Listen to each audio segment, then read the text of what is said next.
here. And we're going to turn to it. Ephesians. This is my verse right here. Ephesians chapter 2, verse 1.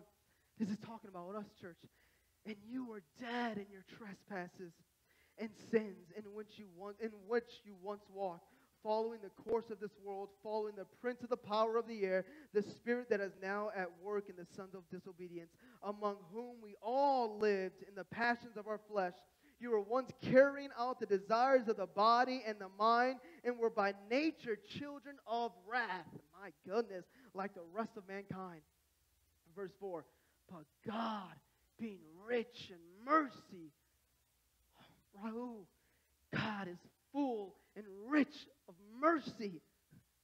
But God, being rich in mercy because of the great love with which He loved us, even when we were dead in our trespasses, made us alive together with Christ. By grace you have been saved, and raised us up with Him and seated with Him in the heavenly places in Christ Jesus. And the thing is, Sister Jeanette, we were in the worst scenario of our lives when God did this. I think about my daughter Rosie. My goodness, my heart, I love her with all my heart. But I tell you right now, when she hits my son Jackson, it boils me up. I'm like, that's your brother. What are you doing?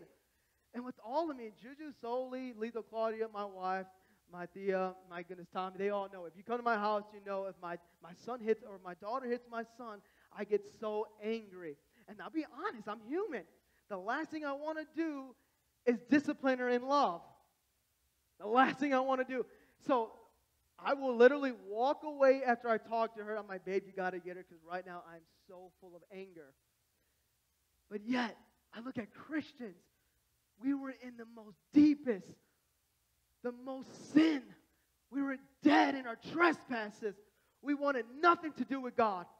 We blasphemed His holy name. We did so much against God, but there, right in that moment, was when God poured out His love. He poured out His mercy. He poured out His grace.